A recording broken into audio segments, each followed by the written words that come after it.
Yes, welcome back to KL1476. അപ്പോൾ with you, this is Shruti. Radio ക്ലോക്കിൽ സമയം 7 മണി കഴിഞ്ഞ് 44 മിനിറ്റ് ആയിരിക്കുകയാണ്.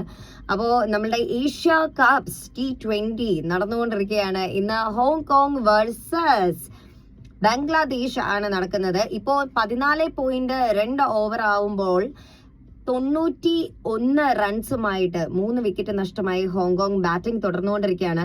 ഖാനും മുർത്താസയും തമ്മിലുള്ള ആ ഒരു പാർട്ട്ണർഷിപ്പ് ഇപ്പോഴും നിലനിൽക്കുന്നു എന്നുള്ളത് ഒരു വലിയ നല്ല കാര്യമാണ്. And Murtaza is going aggressive എന്നുള്ളതിന് വലിയൊരു തെളിവാണ്. നമ്മൾ നേരത്തെ പറഞ്ഞു നിർത്തിയിട്ട് പോയി തൻസീം ഹസൻ സക്കീബിന്റെ ഒരു ബോളിംഗ് സ്റ്റൈലിനെ പറ്റി, ഒരു അഗ്രഷൻ ആണെന്ന്. ആദ്യത്തെ ബോളില് റൺസ് ഒന്നും കൊടുക്കാൻ സാധിച്ചില്ല. രണ്ടാമത്തെ ബോളില് Khan somehow made it through ഒരു റണ്ണിന് വേണ്ടിയിട്ട്. മൂന്നാമത്തെ ബോൾ ആയപ്പോൾ മുർത്താസയായിരുന്നു സക്കീമിന്റെ ബോള് നേരിടേണ്ടി വന്നത്. ആൻഡ് അതിലെ 2 റൺസ് എടുക്കുകയും ചെയ്തു.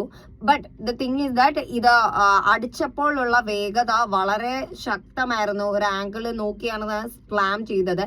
ഇമോൺ അത് ക്യാച്ച് ചെയ്യാൻ ശ്രമിക്കുകയും ഇമോണിന്റെ കൈക്ക് റിസ്റ്റിന് ഇഞ്ചുറി സംഭവിച്ചിട്ടുണ്ട്. ഇമോൺ വളരെ പെയിനിലാണ് റൈറ്റ് നൗ. ഇപ്പം ഫിസിയോനെ കാണാൻ വേണ്ടിയിട്ട് ഇമോണിനെ ഫീൽഡിൽ നിന്ന് പുറത്താക്കുന്ന ദൃശ്യങ്ങൾ നമുക്ക് കാണാൻ സാധിക്കും.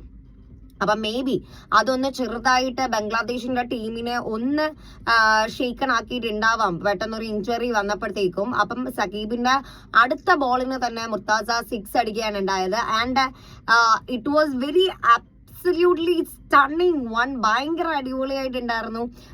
എന്താ മുർത്താസയുടെ ബാറ്റിങ്ങിനെ പകുതി വെച്ചിങ്ങനെ ടക്ക് എന്ന് പറഞ്ഞിട്ടാണ് പോയത്. അത് കാണുന്നവർക്ക് എത്രത്തോളം കേൾക്കുമ്പോൾ മനസ്സിലാവും എന്നറിയില്ല. But any how that was A very good shot എന്ന് തന്നെ പറയാം. അടുത്ത സക്കീബിന്റെ ഇതിലും മുർത്താസ 1 റൺ എടുത്തിട്ടുണ്ട്. ആൻഡ് ദ വെരി നെക്സ്റ്റ് ഖാനും 1 റൺ എടുത്തിട്ടുണ്ട്. അപ്പൊ ഇതിൽ നിന്ന് മനസ്സിലാക്കാം, ഞാൻ നേരത്തെ പറഞ്ഞതുപോലെ തന്നെ സക്കീബിന്റെ ഒരു ടാക്ടിക്സ് ഉണ്ടല്ലോ, ഇത് ബോൾ ചെയ്യാനുള്ള ഒരു ടാക്ടിക്സ് എനിക്ക് തോന്നുന്നു ഹോങ്കോങ് ചെറുതായിട്ട് ക്രാക്ക് ചെയ്തോ എന്ന് എനിക്കൊരു ഡൗട്ട് ഉണ്ട്. എന്തായാലും ഇപ്പോ കറന്റ്ലി ഹസൻ ആണ് ബോൾ ചെയ്യാൻ വേണ്ടി ഇറങ്ങിയിരിക്കുന്നത് ബംഗ്ലാദേശിന്റെ ഭാഗത്ത് നിന്നും. അപ്പോ നമുക്ക് കാണാം ഹോങ്കോങ് ഇപ്പോ ബാറ്റിംഗില് സെയിം പാർട്ട്ണർഷിപ്പ് മെയിൻറ്റെയിൻ ചെയ്തുകൊണ്ടിരിക്കുകയാണ്. നമുക്കറിയാം നേരത്തെ ഖാൻ അലി പാർട്ട്ണർഷിപ്പിൽ നല്ലതായിട്ട് പോയെങ്കിൽ ഇപ്പോൾ അതിലും കുറച്ച് ഗംഭീരമായ പ്രകടനം കാഴ്ച വെച്ചുകൊണ്ടിരിക്കുകയാണ് ഖാൻ മുർത്താസ പാർട്ട്ണർഷിപ്പ് എന്ന് പറയുന്നത്. ഇപ്പം ഖാൻ ആണ് ബാറ്റ് ചെയ്തുകൊണ്ടിരിക്കുന്നത്. അപ്പം നമുക്കിപ്പോ കറന്റ്ലി 14.4 ഓവർ ആകുമ്പോൾ 94 റൺസോട് കൂടി 3 വിക്കറ്റ് നഷ്ടമായി ഹോങ്കോങ് ബാറ്റിംഗ് തുടർന്നുകൊണ്ടിരിക്കുകയാണ്. അപ്പം എല്ലാ അടുത്ത് പോകുന്ന ഇപ്പൊ ഹസൻ എറിയുന്ന എല്ലാം നെക്സ്റ്റ് 6 അടിച്ചിരിക്കുകയാണ്. അടിപൊളി. മുർത്താസ ഇന്ന് ഭയങ്കര ഫോമിലാണ് എന്നുള്ളത് നമുക്ക് ഗെയിം കാണുമ്പോഴേ മനസ്സിലാക്കാൻ പറ്റൂ കേട്ടോ. ബിക്കോസ് ഹസന്റെ നെക്സ്റ്റ് ബോളിലും നെക്സ്റ്റ് 6 അടിച്ചിരിക്കുകയാണ്. ഇനി വരുന്നത് വരട്ടെ. ആൻഡ് ഹോങ്കോങ് ഹിറ്റ് 100 റൺസ്. അപ്പൊ നമ്മൾ നേരത്തെ പ്രഡിക്ഷനിൽ പറഞ്ഞ പോലെ 150, 135, 128 ഒക്കെ പറഞ്ഞു.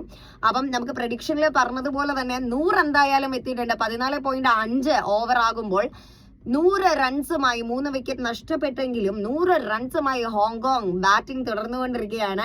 ആൻഡ് ഡെഫിനറ്റ്ലി മുർത്താസ അതിനകത്തൊരു വലിയ പങ്ക് വഹിക്കുന്നുണ്ട്.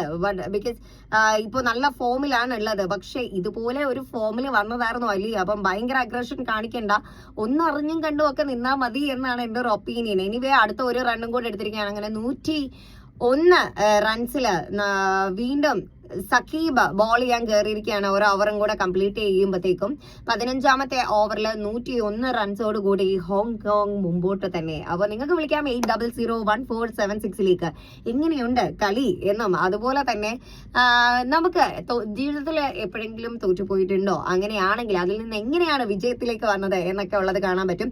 And Hong Kong really did A good job. കാരണം ലാസ്റ്റ് ടൈം നമ്മുടെ ഫസ്റ്റ് മാച്ചിൽ എനിക്ക് തോന്നുന്നു ഫസ്റ്റ് ടൈം അല്ലേ, അപ്പൊ അത് കളിച്ചതിൽ നിന്നും ഇപ്പോൾ നോക്കുമ്പം ഫാർ ബെറ്റർ എന്ന് തന്നെ പറയാം. This is good. ഇന്ന് എനിക്ക് വലിയ പ്രതീക്ഷ ഉണ്ടായിരുന്നില്ല ഇത് എങ്ങനെ പോകുമെന്നുള്ളതായിരുന്നു. പക്ഷെ this is A good game എന്ന് തന്നെ പറയാം. നമുക്കും ഒരു ആവേശം തരുമ്പോഴാണല്ലോ ഒരു ഗെയിം വളരെ മനോഹരമാകുന്നത്. അപ്പം നമുക്ക് കേട്ട് തന്നെ അറിയാം ബാക്കി. അപ്പൊ അടുത്തത് എന്തായാലും ഒരു പാട്ടാണ്. പാട്ടിന് ശേഷം വീണ്ടും കെയിൽ ബസ്സുമായിട്ട് ഞാൻ ശ്രുതി നിങ്ങളുടെ കൂടെ ഉണ്ടാവും. Stay tuned.